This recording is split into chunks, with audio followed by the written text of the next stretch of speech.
Attention! Spoiler alert! You will listen or be exterminated. Doctor Who and the Daleks will be dissected. Plot revelations are inevitable. Continue at your own risk.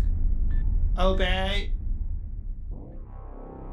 This is Diabolical, the comedy podcast where four long-suffering friends dissect films' most dastardly schemes, then compete to improve them. I'm your host, the best, and this week's movie is Doctor Who and the Daleks. So, Peril Pals, disguise your vehicle as a 1950s police box. Do not say exterminate even once, because it's Thursday, you know what that means. Let's get diabolical!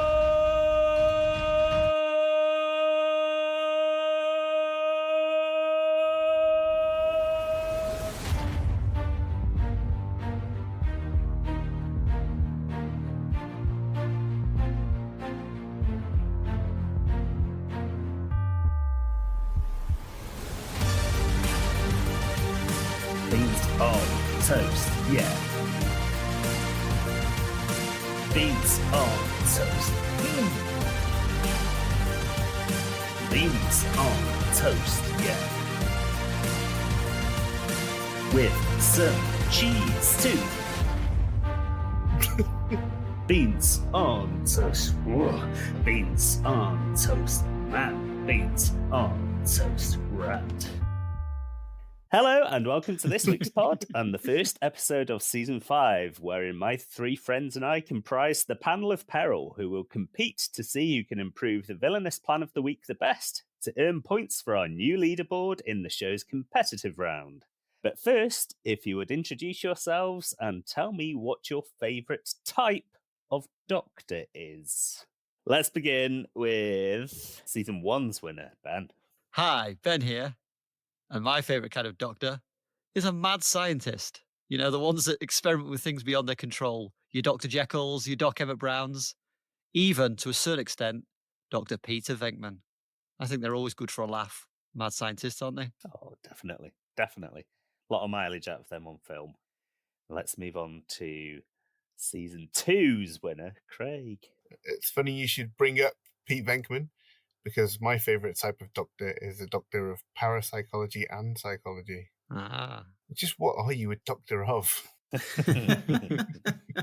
Let's next have the winner of Season 3. It's Adam. Hello, the artist formerly known as Cinemaster here, Adam. And my favourite doctor is, of course, the best doctor, which is a paediatrician, because they look after kids. And let's be honest, kids are our future. And we are their past. Yeah, and we got history's most heroic paediatrician, Doug Ross, on ER, who saved some kids from, like, floods and stuff. Good stuff. Didn't you used to keep a scrapbook of him? You used to call it your paedophile. I didn't used to keep a scrapbook of him. I still keep a scrapbook of him. Keep up with what he's up to now. What's your favourite type of doctor, the best? Well, funny you should ask. My favourite type of doctor is a witch doctor, because you've got Baron Samedi in Live and Let Die, Baron Samedi in Atmosphere, the board game, Baron Samedi in Dead by Daylight, the video game, and you've got Papa Shango, the WWF wrestler. Yeah, GoldenEye as well. Don't forget Baron Samedi in the video game GoldenEye. The video game, yeah. Wasn't Baron Samedi a baron? Famously. Specifically, the Baron of Samedi. Can you be a witch doctor and a baron? Dr. Baron Samedi.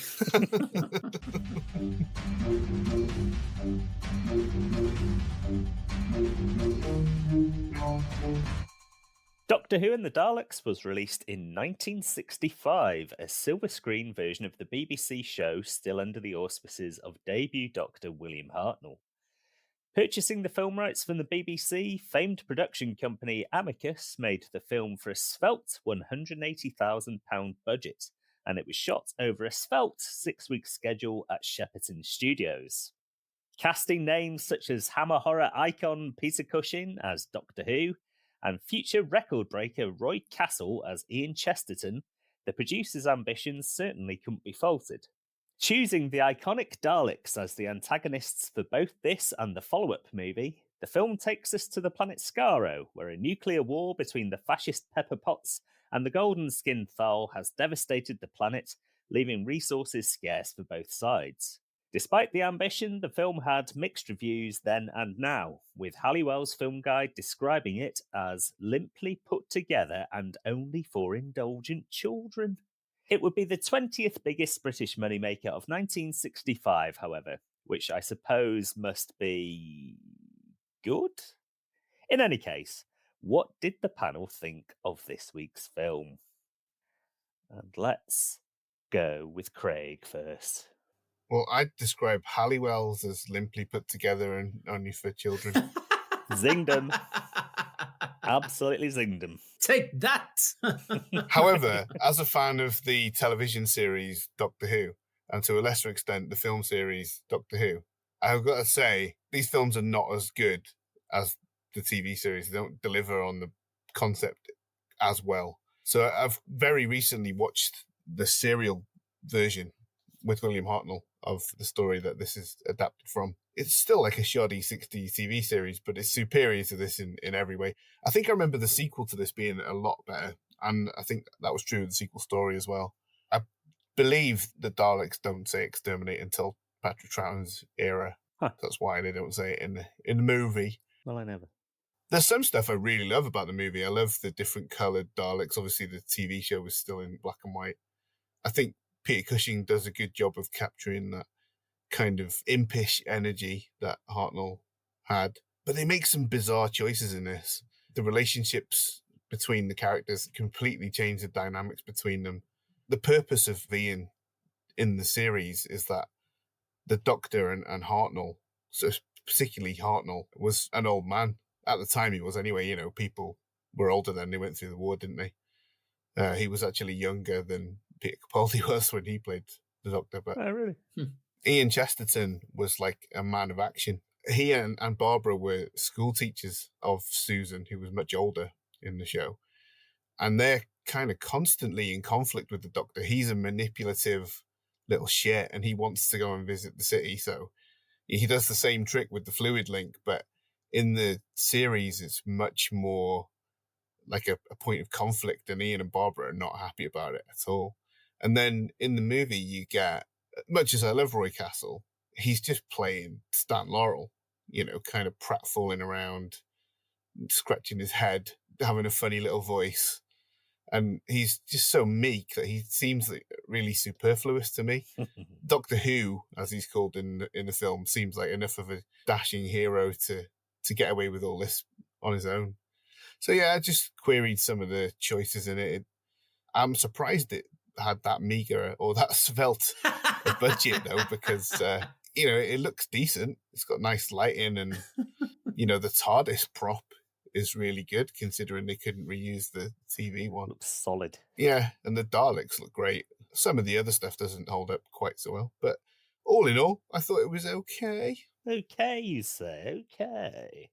Hmm. Well, I'm not okay. We'll head on over to Ben because he's pulling some very disapproving faces. Well, I'm excited to say that the 81st film we've watched as part of this podcast has set a new low watermark for me. Oof, Jesus. Curse you for making me watch it. My goodness, it was poor. The plot, the set design, the Daleks, who in fact should just be called exposition bots. Ridiculous. Every time they came on, I knew I had to brace myself for a long-winded explanation delivered staccato. In a stilted voice. Oh, it was painful. Every freaking scene. But worst of all was Peter Cushing, which I was surprised about. His actoring was ridiculous. Actoring? Even Looney Tunes characters are more subtle than that. With his hunch and his, oh my God, some of his gestures. Oh man. Yeah, there wasn't much I could enjoy, even ironically. So it gets... I'd sooner visit a gorilla-fingered proctologist than spend any more time in the company of Doctor Who. Out of 5. Oof. Jeez. Painful. Literally and metaphorically painful. And let's see how painful or otherwise Adam found this week's film. Well, I'll first say it hasn't aged very well. it probably hadn't aged very well by the 70s, but that's by the by. It's, for me, I enjoy watching it. Doctor Who, for me, was a gateway into sci-fi. And it was always cheaply made, even the TV series. But the TV series, like Craig said, definitely there's a lot more tension, I think. Yeah. Some of the bad guys, like we'll see later with the Daleks, they've got a lot more menace in the TV series and the way they stretch it out over those series. So this film, really, it didn't portray the Daleks very well, but obviously they hadn't entered their full arch nemesis phase of Doctor Who yet. But saying that, I thought there was some really great bits. I did actually enjoy some of the set design as well. I liked some of the mountainous features of it. Like Craig said, the Daleks are absolutely stunning. The red one. Yeah, the red one. You want that in your porch, don't you? So Yeah. there's loads of little things, like lava lamps for props and stuff like that. Very futuristic. Yeah, it's all that kind of stuff. And I like it. And I agree with Ben about Peter Cushing. I think this is probably a low watermark for him, really. If you were to say to somebody, that's Peter Cushing, and most people are hard-pressed to recognise him from just his appearance, let alone his acting, he's unrecognisable. And he throws himself into this like parody sort of character in a way. I actually like Roy Castle. I thought he threw himself into the role pretty much. Was the comic relief all the way through, and he actually turned the duller bits of the movie a little more interesting and sometimes unintentionally funny as well. I think he does what he's doing really well. I just questioned the choice of making Ian the comic relief because he's really not that in the show. No, that's it. I just wondered. I just thought it's a bit of a odd choice, but it's one of those things where you just go, this is not working, but I'm quite enjoying it in the same time. It's weird. Yeah. But I've got a lot of fondness for Doctor Who from my childhood. I've not kept up with it at all. But like I say, it was a gateway for me into the greater realm of sci-fi. Yeah. It's the Doctor as a character hadn't really been fleshed out at that point. And what you'd seen of Hartnell on TV was pretty... it started off quite aggressive and people found it quite prickly, and it softened over time. And I think maybe they instinctively knew that when they were adapting it for the film, and they softened him a bit too much. That's what happened. It totally was. They just wanted to bash out a film and just go, right, here it is. Stick the Doctor Who name on it, and that would be enough. Exactly, yeah. When did the iconic theme tune get added? Oh, the theme tunes from the outset on the TV show. Yeah. I think it's BBC owns all that, doesn't it? So I was expecting that theme tune, and when it didn't come up, I thought, well, this is going to be shit. And I was right. Yeah. Weird little fucking Ron Burgundy wood flute number. Yeah. It was awful. It was kind of cool. It was like weird psychedelic shit. I like it. Suitably 60s. Completely forgettable and not iconic in any way. Yeah. Maybe if the actual opening credits were a bit snazzier, you could forgive it a bit more, but the fact that they're just a particularly boring kaleidoscope that does it no favours. Yeah, it's weird as well because right from the get-go, the first ever episode of Doctor Who has that Ron Grainer, Delia Derbyshire theme, and it also has the time vortex, which on a show with no budget was achieved accidentally by pointing a camera down its own monitor, and it made that. Wow. How the fuck could they watch that and not think, let's try and use our budget to recreate that in stunning Technicolor? I really don't know. Sometimes I think TV can be more innovative than film. Yeah. A lot of times. They're working to stricter budgets and time frames and stuff like that. And I think that's where innovation of the filmmakers comes through. You're totally right, yeah. I agree with that. Well, I'm excited to see how the best enjoyed it, because I know he paid quite a lot of money for the special edition DVD. Well, some might say that I paid far over the odds for this particular film. But what I would say is it's quite a snazzy steel box with some rather nice pop artwork on the cover. I'd like to see a picture of Gaz in... Oh, sorry, you svelte gentleman. The best. I'd like to see a picture of the best holding the DVD and the receipt and crying. Mopping his tears with the receipt. But as for my thoughts on the film, I'd go along with bits and bobs of what everybody said. Peter Cushing's performance for me is like a child's school play version of an old man. Exactly. Because he was only 52, 53 doing this, but he's playing a very old man. So he's got a little hunch over. He's hobbling along. He's thinking by putting his finger on his lips and going, Oh my God, that was the worst. That's Bill Hartnell. That's an impersonation of Hartnell. He does that all Yeah. the time. Okay. Yeah. But it's so telegraphed and it's awful. Yeah, and he's quite a side character as well, isn't he? The leads are pretty much Yeah. Ian and Sarah, which is fine because I'm actually more engaged by them in this. And I like Roy Castle's performance. I think he's genuinely very funny. It feels that way on the show, actually, because Ian and Barbara are, the first companion characters, and they are the audience's intro into the world of Doctor Who. So you do get a lot, especially in that early season, of Ian kind of being the lead. And again, that's because Bill was just too old to do the action stuff. Yeah. But yeah, it's weird. In a one-off, presumably thought they would never make another one at this point, that they put the eponymous character in the background.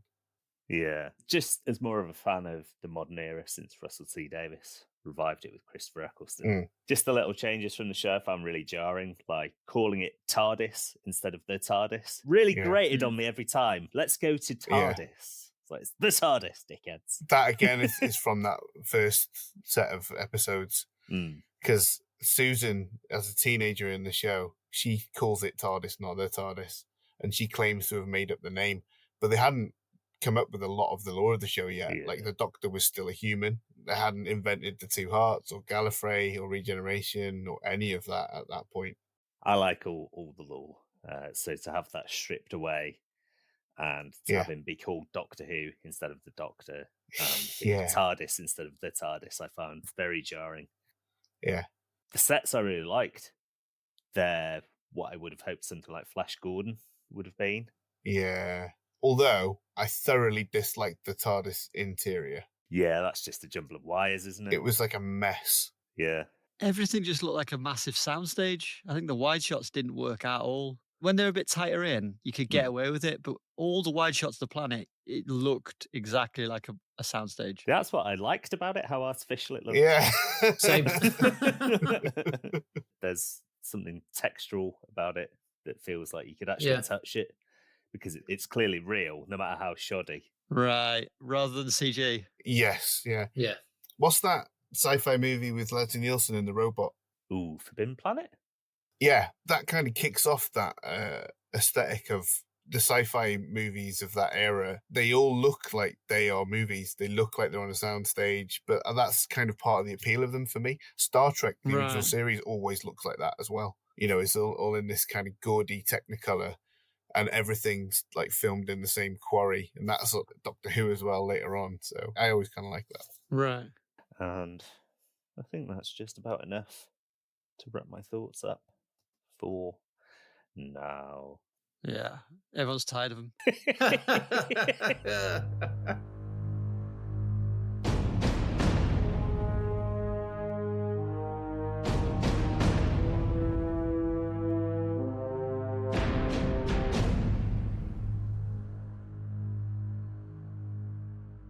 Shall we move on to our favourite scenes / sequences? I'm going to start with Adam, please. Well, my favourite scene is a totally random bit. It's the Thal.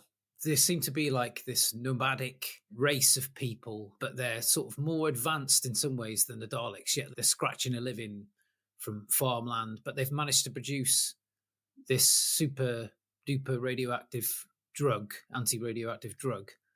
And yet when they go and pick up their food, what are they using? They're just wicker baskets. And I'm just like, what the hell is going on? They haven't got like a little shuttle or a little, space trolley or something like that. I was like, what are they carrying wicker baskets for? Honestly, I doubled up at that point. Well, we still use wicker baskets. I've got a little one that I put bread in on the table. Yeah, but you're the kind of person who would wear wicker shoes, aren't you? Yeah, exactly. You'd wear clogs. I've been wearing wicker underpants for the past few months. Lovely. Let's move on to Ben's favourite scene or sequence, if he has one. He doesn't really. End credits? He liked the bit where Barbara has shit in her hand. Yeah. That's good. And then there's a bit where someone throws a spool of rope at a Dalek, and I thought that was quite funny. And then finally, at the end, why did they film saying goodbye so many times? Goodbye, goodbye, goodbye, goodbye, goodbye. Fucking hell. It was rivaling the Lord of the Rings, the amount of times they're saying goodbye. Yeah, but nowhere near as enjoyable. Just polite, isn't it? Good old British politeness. Yeah, but you didn't need to film it for 5 minutes.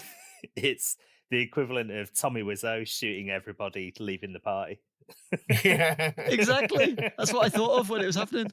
Mine is because it's a constant of certainly the new series, and I assume the classic series, the iconic sequence of a new companion walking into the TARDIS for the first time, eyes bulging, coming back out of the TARDIS, walking around it, going, what? And then going back in. It's always a doozy for me, that one. And I'm particularly hopeful in the new series with Ncuti Gatwa as the Doctor that they'll finally do that in a wanna, like Russell T Davies has wanted to do for the last 20 years. Get it all done in a wanna. That would be quite impressive. Yeah. They've done some impressive versions of it. In the Day of the Doctor 50th anniversary one, Clara rides a motorbike through the open doors of the TARDIS and it follows her into the set. That was really good. Yeah. It's funny you should say that because I was going to cite that as my least favourite scene in the film just because Roy Castle's response to it is far too wet. Yeah. He doesn't give it enough gusto. He should be going in there losing his fucking mind. What the? Yeah. That's what I didn't like about it. I thought, oh, he's just doing his Stan Laurel bit again. His shtick. I liked him walking around the outside. I thought that was cool. Although it is slightly weird that TARDIS prop lights up from the inside so you can see through the windows that there's nothing in there. I do like seeing that scene on the show whenever it pops up. But my favourite moment also contains my favourite line of dialogue when Doctor Who, he realises that the Thals are not going to fight against the Daleks and he manipulates them into doing so, which is a feature of the Doctor that I really love. I think it's because when we were growing up watching it, our Doctor was Sylvester McCoy, and I didn't really realise this at the time, but people talk about it now, that he was becoming quite a sinister character and that he was very manipulative with Ace. And this is a great early example of that. He goads one of the Thals into fighting back, and the line is, "Young man, do you know why the Daleks held us as prisoners? They wanted to experiment on us. Perhaps if we gave them one of your people instead, they might return the piece of equipment they took from me." And then he gives Ian the wink and they pretend to take his girlfriend to the Daleks, and that's when he... Big flouncing punch on him. Exactly, yeah. Yeah. It's really subtle, the wink as well. It's really well played. Playing to the cheap seats. I could hear it. That's how big it was. A particularly moist eyeball. Let's hear Ben's favourite line. I'm sure he's got many to choose from. Well, we already mentioned the finger to the chin. That was probably one of my favourite. My other favourite was the Thals. The Daleks say that they're going to leave food for them in the sea. And one of the Thals says, "There's no reason not to believe their good intentions." Yeah. Didn't they wipe out the planet previously? Yeah. They're very trusting people, the Thal. Yeah, considering they're incredible chemists, they're very naive. Naive chemists, that's what they are. Well, I've got a theory about that you might hear later on. Ruh-roh. Oh. Okay, Adam, let's have your favourite line. When they're going through the swamps and it's combined with a weird move, they're going to check out a noise or something they hear when they're coming back. And one of the Thals just goes to Roy Castle. "You!" Pulls out a knife, points it at him. "Come with me." And then they just go off. And it's like, he's not even his prisoner or a threat to him. He's like his ally. And he just pulls out a knife, points at him. "Come with me." And goes there. I was like, what the fuck? Crackers. They just have different customs from us. Yeah. Different custard. It's so thick and has such a skin on it that you need your custard knife if you're going to try and penetrate it. You said not to trifle with them.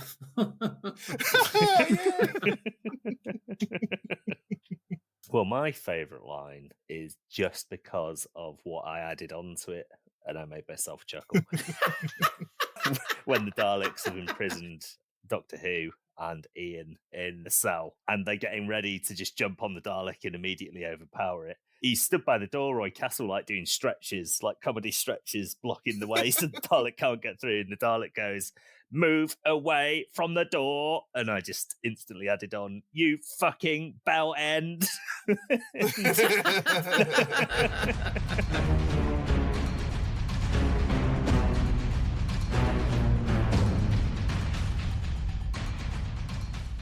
In Doctor Who and the Daleks, the titular Daleks tries to procure the formula for a cure to the radiation poisoning that has consumed their planet thanks to their war against the Thals.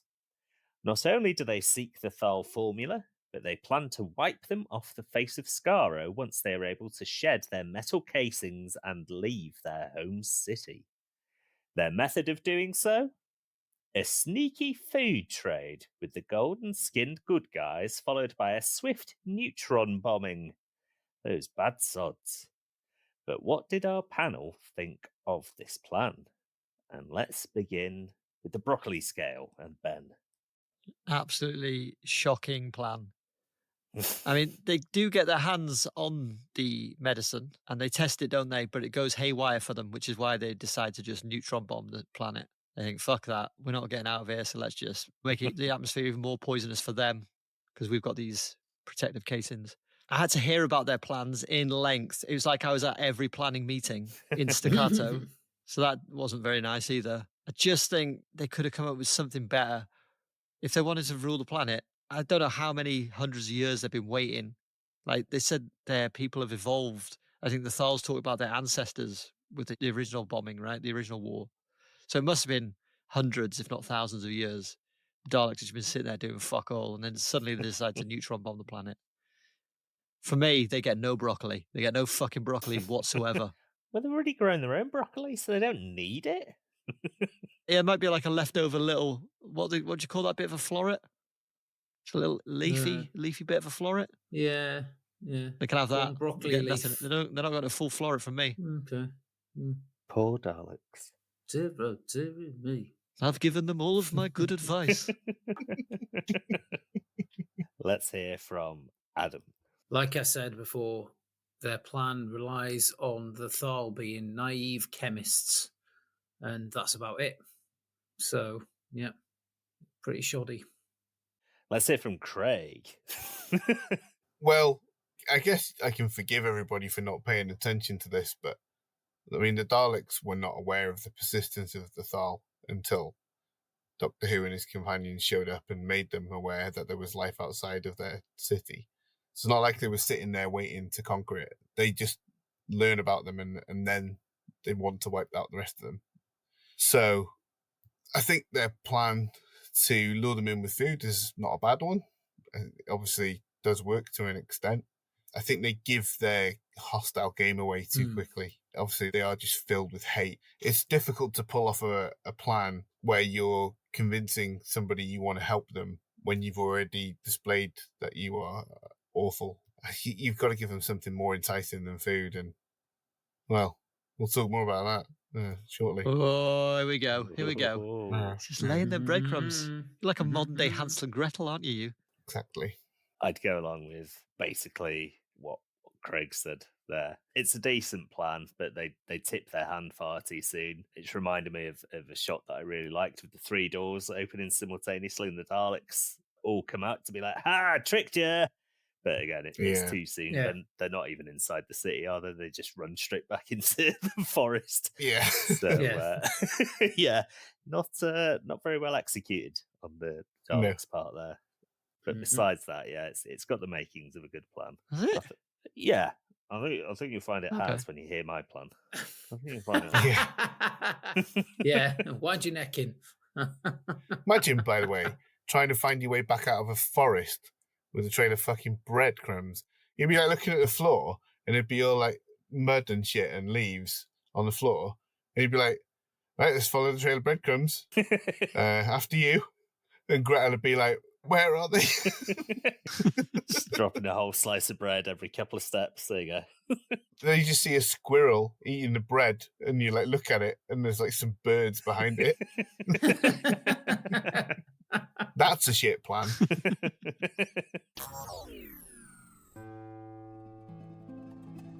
Now, before we go any goddamn further, we'd like to thank you for listening to our show so far.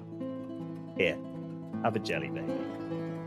Though do remember, if you like what you hear each week, please subscribe, leave us a written review, and follow us on Apple Podcasts if you're able. It's the best platform to help us grow the podcast, and you are an important part of that process. If you aren't on Apple, rate us on your provider of choice, and follow us on socials at DiabolicalPod. Allons-y!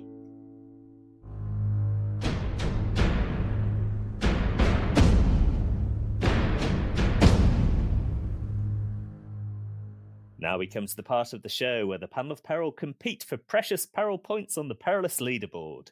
Each member gets 1 vote, which will equal 1 point on the board. But do remember, you cannot vote for yourselves, you saucy babies. Our task this week is to destroy the Thal and get the anti-radiation formula.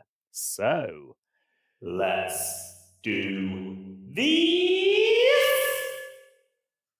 And let's start with Adam.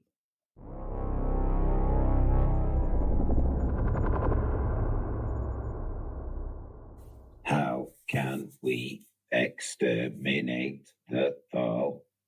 Their science is supercalifragilisticexpialidocious. Well, now, I think I have a plan. Whispers a cheeky little scamp of a Dalek to his mate. The Daleks summon the Doctor and his companions to their control room, and they explain they've had a change of heart. And to show they're serious, they have removed their old leader and their lethal weapon / death ray to replace them with something completely harmless. Very odd, but harmless. As the Doctor and friends look at each other quizzically, they shrug their shoulders. How can the Daleks pose a threat now? The new Daleks leader, Neck, tells the Doctor if he is satisfied, they will form the welcome party for the Thal. Outside, the Daleks leave some hampers of hot cross buns and carrot cake as a peace offering for the Thal. Suspecting poison, the Thal check it with a wicker device of some kind. It's clean! As the Thal greedily scoff the baked goods, they find a note. It reads, "Like the Scran, we have loads more inside, and that little kid that waved at you earlier will meet you at the front door with her mad granddad. P.S. We're totally serious and want peace, and hopefully we negotiate so we could all live in happiness and clean up this shitty planet. Signed, Neck." Not having died from poisoning, the Thal move inside and are indeed met by the little girl, Doctor, and the 2 other plebs who also seem convinced of the Daleks' good intentions.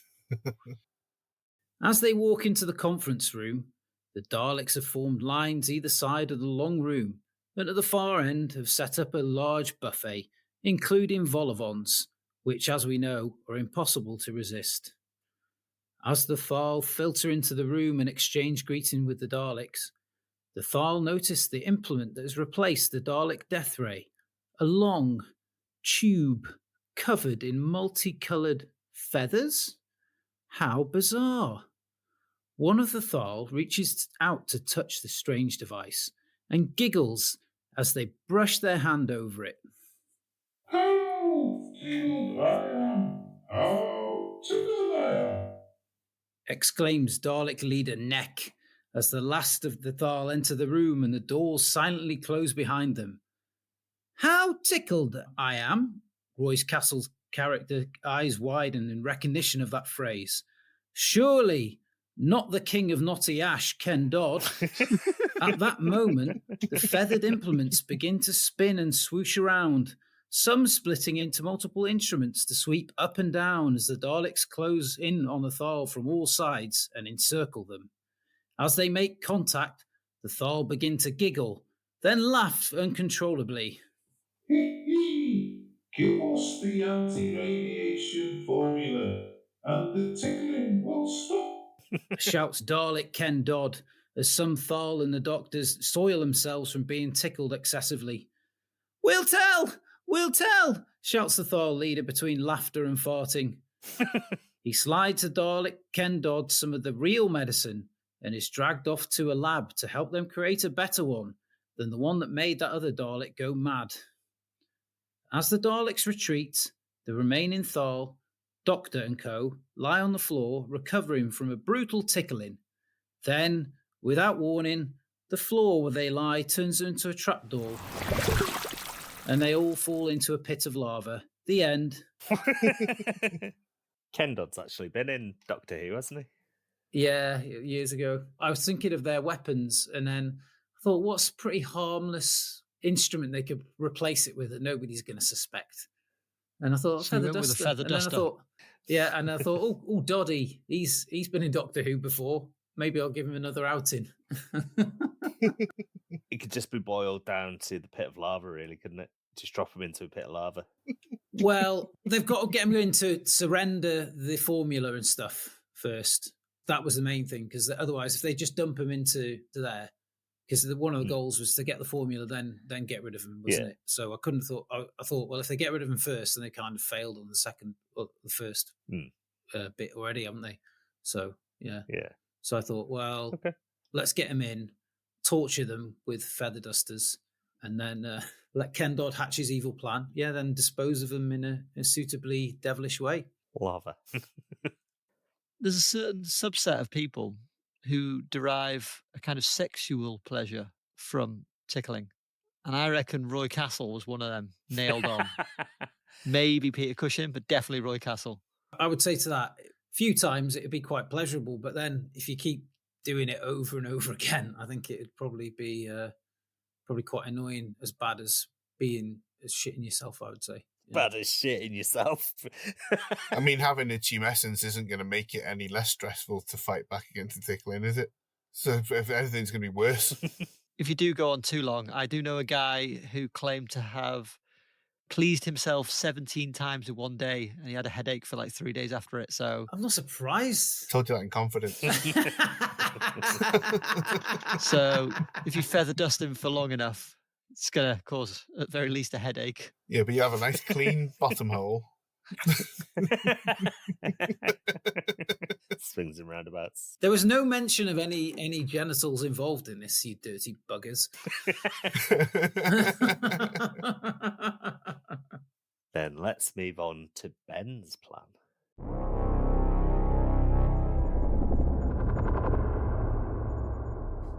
Having seen Doctor Who and his clumsy but brave group engineer a crafty escape, the Daleks realise the Earthlings are not a threat to be taken lightly.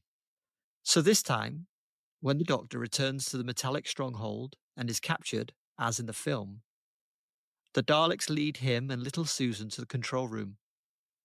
One of the Daleks separates the girl from her grandfather, while two of the grabber types take a firm grip of the old man and pin him against a wall. His feeble, frail body is no match for their electro power. The sound of chilling mechanical laughter rises above the whirl of machinery. The black Dalek, complete with resplendent plunger appendage, approaches. Showing remarkable foresight for such a doddering old turd, Doctor Who begs, "No, please, don't!" But it's too late.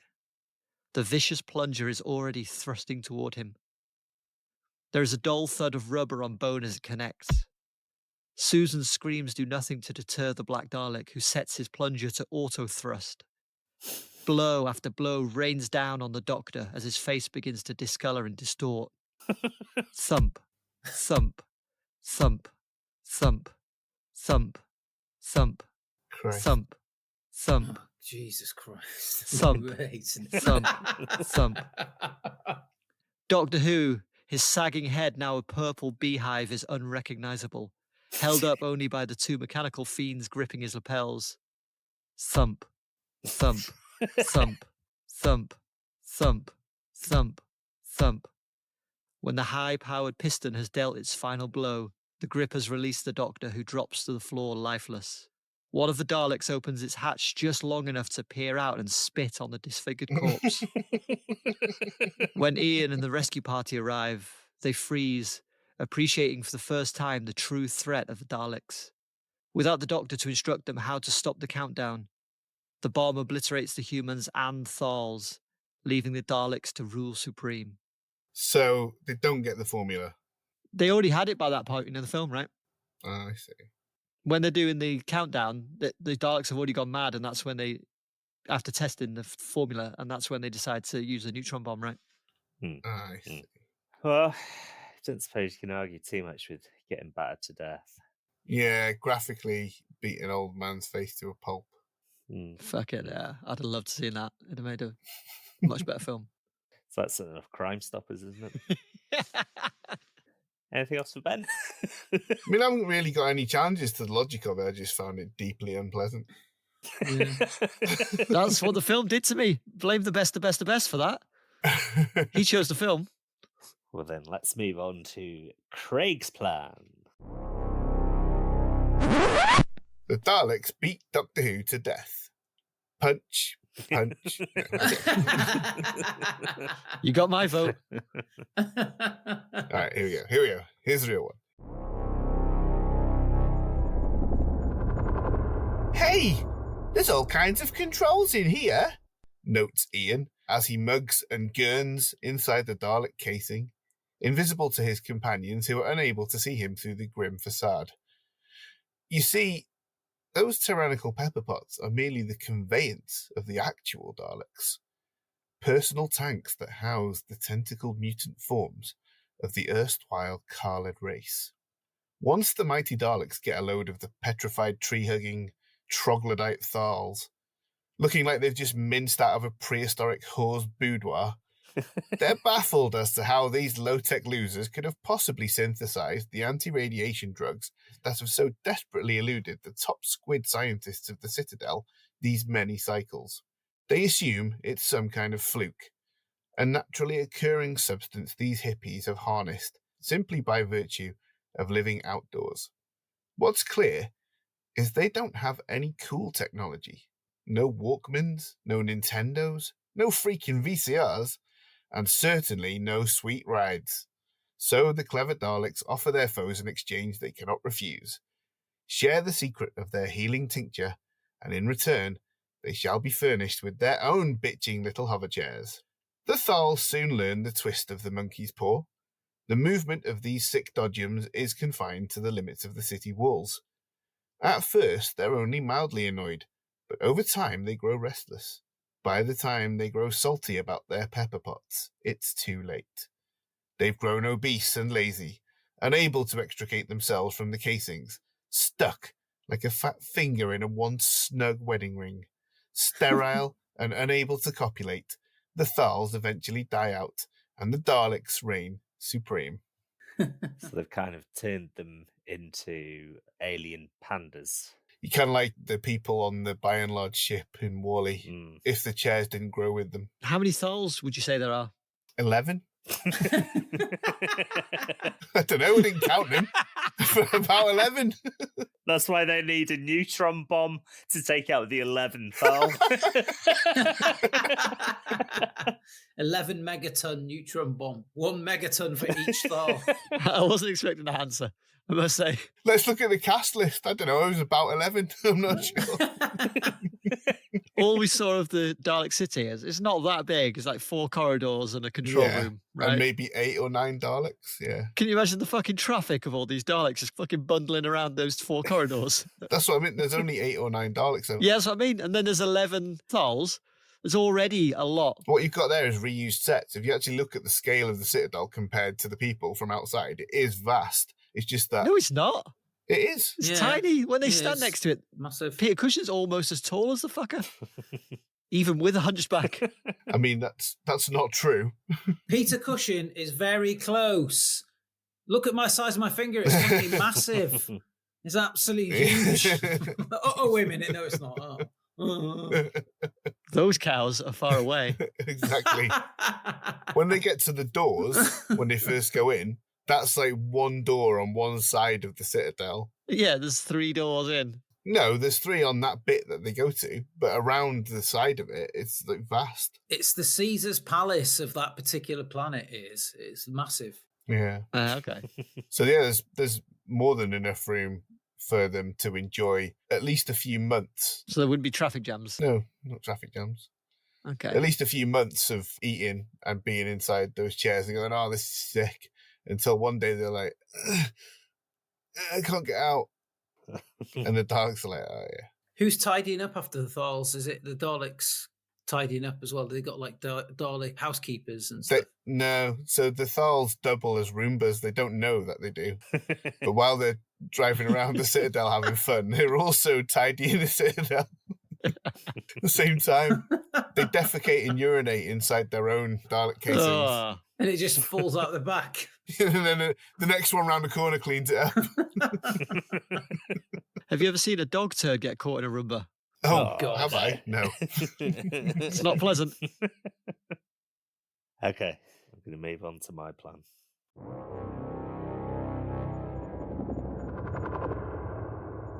The Daleks are actually on the right track when they decide to lure the Thal into the city under the pretense of exchanging their formula for some food. But they haven't gussied up the Enterprise enough and added a truly killer touch. Firstly, they need to get some of the lower-ranking Daleks, the blue drone ones, to set up some nice tables complete with lovely flowery tablecloths and various plates of foodstuffs complete with descriptive labels including any allergen information. Your gluten, egg, your nuts, and D's nuts, of course. When the Thal arrive with their gormless smiles and Ziggy Stardust eye makeup, the Daleks will make nice. Try the Battenberg, one might say. Only one, mind you. Would you like a cucumber sarnie? Another would definitely say. The Thal are charmed and basically are unable to comprehend what happens next. Lemonade? The Dalek Supreme asks. He's absolutely massive, being the big boss Dalek, and he simultaneously hands a glass to every single Thal, all 11 of them. Bottoms up, he intones, and the Thal do, as it would be rude not to, really. Once each and every beverage has been quaffed, the Daleks play their trump card. They unveil the machine used to dispense said lemonade, and the Thal look on in horror at the logo, which reads Panera. Anything more? Anything more? I didn't get the reference, sorry. It's the lemonade that kills you. Some people in America have died from drinking this Panera lemonade. It's a big thing on social media. Oh, is it? Okay. Yeah, people are like, I want the forbidden lemonade, and I should be allowed to try the Panera lemonade just once before I die.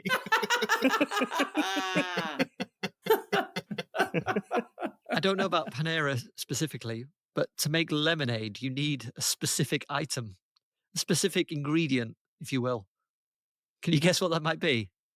And it's not AIDS. They've got lemons, surely. Why wouldn't they have lemons? Why wouldn't they have lemons on a planet that's been radiated to dust? Did you see the soil? You made yourself sound the right tit now, haven't you? Because they have food in the film. Yeah. You should let me finish before you challenge me, and then you could have challenged me after. Not only are they shown to have food in the film, but also Susan identifies the flora on this so-called alien planet. Yeah. So she knows it's flora from Earth. So the chances are, yes, they have the exact same fruits that we do. And lemons got to be one of the easiest ones to grow. I'd say the burden of proof is on you guys. As far as the film goes, there is not a lemon nor a cucumber in sight. Where's the cucumber come from? You served them cucumber sandwiches. Oh, yes. Yeah. I remembered. I was just being silly. If we're talking about for whom the burden of proof is on, Doctor Whom, then I put it to you that you need to beat an old man to death with a plunger, and we'll hear the sound of rubber on bone. And if you can prove to me that you can beat an old man to death with a plunger, I will then ask Gaz to prove that he can find a lemon on an uninhabitable, irradiated alien planet. And now, a short commercial break.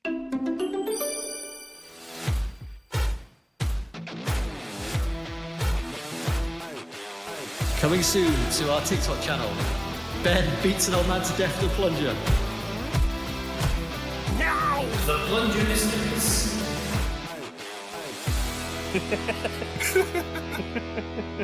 To make it fair, it has to be a 52-year-old man pretending to be an 80-year-old man.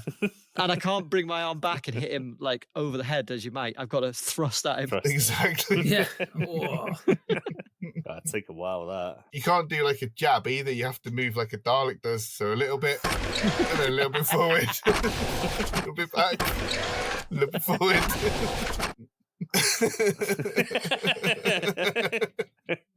What I think would happen, I think the man would beat you to death before you could get anything.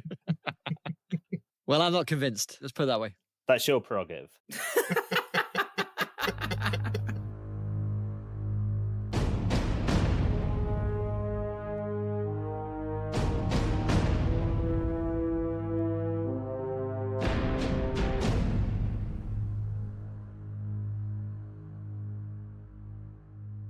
Those plans, if I'm not mistaken, were arse-shittingly diabolical, weren't they?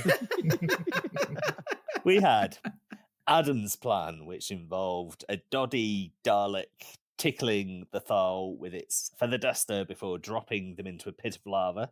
Ben's plan, which had him plunging the Doctor to death in the face. Craig's plan, which involved giving hover chairs to the Thal so that they grew fat and sterile.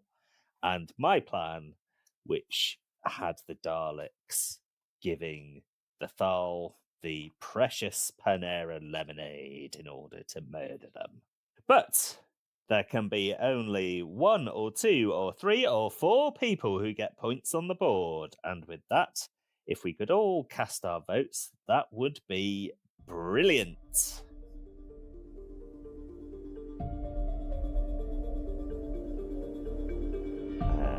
Let's see who Adam voted for. Well, I have voted for the most topical plan because I found it fascinating, and which is the best, the best, the best. And I've employed the Clamver PG way of writing the best, the best, the best. Either for people who can't say it or won't say it. So, but I've written it and said it.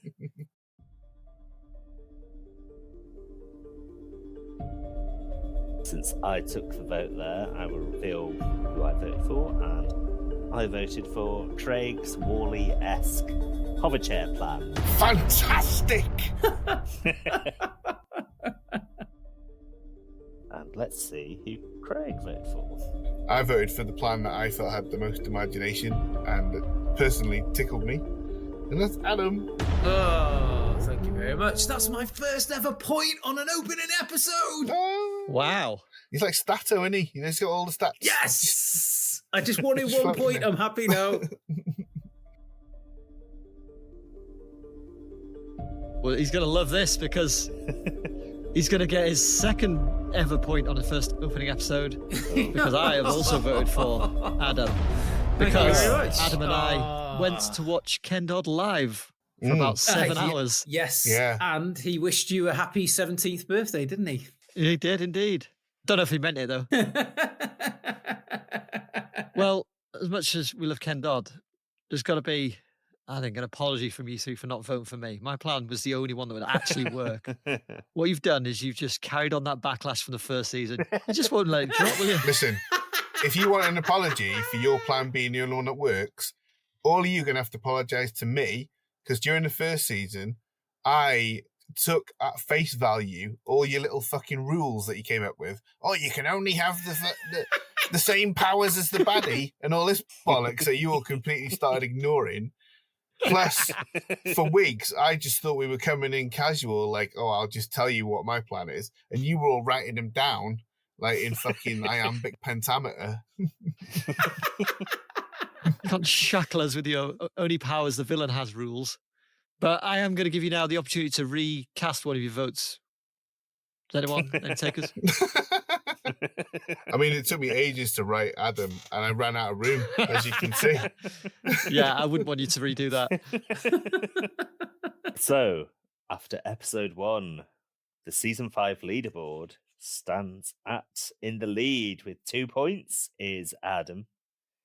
In joint second place with a point each is Craig, and the best.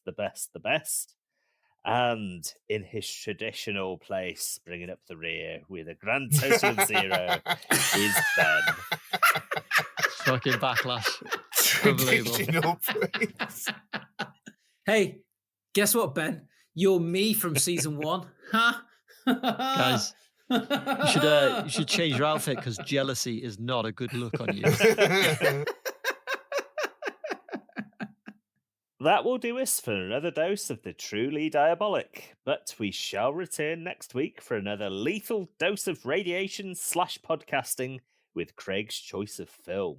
If you would be so kind as to reveal that film that you have selected, please. It's a doozy. It's one of the biggies. It's Ghostbusters, the original. Yes! Rejoice.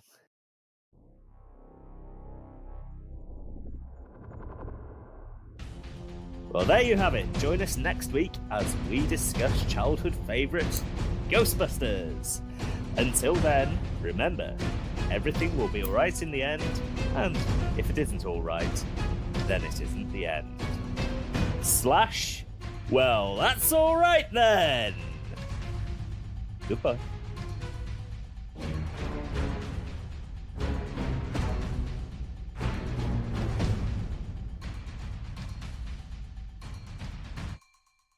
Do do do.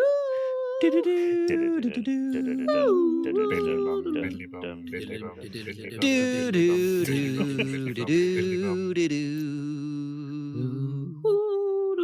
Doctor